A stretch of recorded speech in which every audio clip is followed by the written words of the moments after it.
حضرت عبداللہ بن عباس روایت کرتے ہیں کہ اللہ رب العزت نے جب یحییٰ بن زکریا علیہ السلام کو بنی اسرائیل کی طرف مبعوث فرمایا، بھیجا، تو فرمایا کہ میرے نبی اپنی قوم بنی اسرائیل کو 5 باتوں کا حکم دیجئے، ان سے کہیے کہ تمہارا خدا تمہیں 5 باتوں کو حکم دیتا ہے، 5 کام تم زندگی میں ضرور کرتے رہنا، یہ کام تمہاری نجات کا ذریعہ بن جائیں گے۔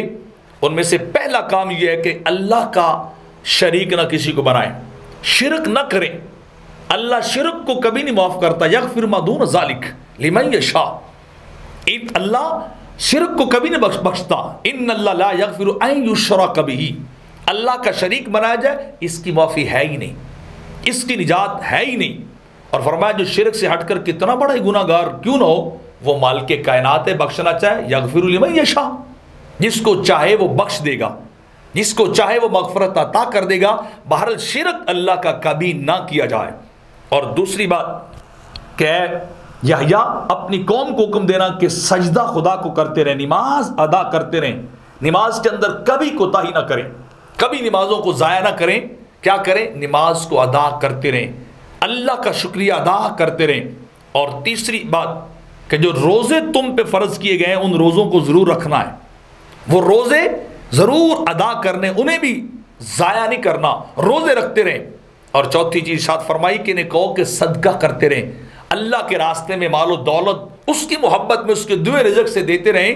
وہ صدقہ انہیں مصیبتوں سے بچائے گا، سخت موت سے بچائے گا، قبر کی تنگی سے انہیں بچا لے گا وہ صدقہ۔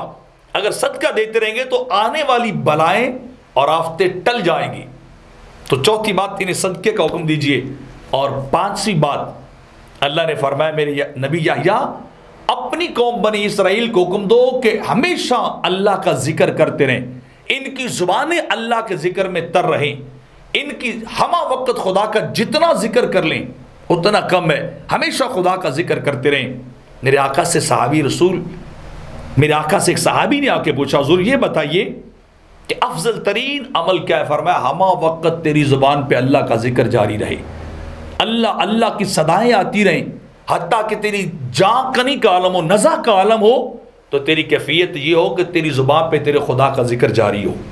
تو یہ 5 باتیں ان کا اللہ نے اپنے نبی حضرت یحییٰ علیہ السلام کو حکم دیا کہ جا رہے ہو تو قوم کو 5 باتوں کا حکم ضرور دینا۔